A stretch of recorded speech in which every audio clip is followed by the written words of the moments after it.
پھر سوال یہ کیا جا رہا ہے کہ اگر ہم سفر میں ہیں تب ہمیں مسجد جا کر جماعت کے ساتھ نماز پڑھنے کا موقع بھی رہتا ہے، پھر بھی چند لوگ جماعت چھوڑ کر صرف 2 رکعت پڑھتے ہیں، اس کا کیا حکم ہے؟ جب آدمی سفر میں ہو، کہیں قیام کر لیا ہے، مسافر ہے، یہاں سے کہیں چلیے مدراس گیا یا بنگلور گیا،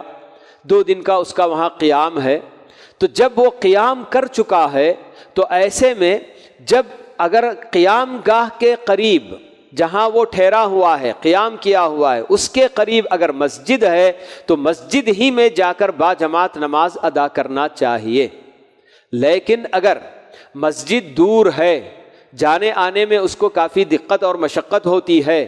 یا اگر مسجد قریب ہونے کے باوجود کچھ ایسی تھکان تھی کہ بندہ سو گیا اور سو کر اٹھنے کے بعد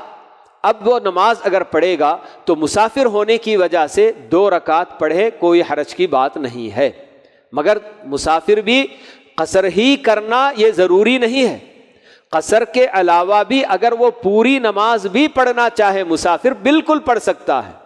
قصر کرنا ضروری نہیں ہے مسافر کے لیے، چاہے تو قصر کرے، چاہے تو پوری پڑھے، کوئی حرج کی بات نہیں۔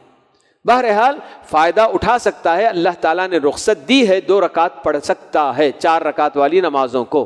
مگر یہ بات ہے کہ مسجد اگر دور ہے، نہیں جا سکتا، یا اس نے جو ہے کیا ہے کسی ایسے کام میں لگا رہ گیا کہ باجماعت مسجد میں نماز چھوٹ گئی اور واپس گھر پہنچا اپنی قیام گاہ میں، وہاں اگر وہ نماز پڑھنا چاہتا ہے تو 2 رکعت پڑھ لے سکتا ہے، کوئی حرج کی بات نہیں۔ لیکن پوری طریقے سے مسجد قریب بھی ہے اور نماز کو وہ جا بھی سکتا ہے، تو ایسی صورت میں وہ مسجد میں جا کر نماز پڑھنا چھوڑ کر اپنے گھر میں 2 رکعت پڑھے تو یہ جو ہے بالکل درست نہیں ہے۔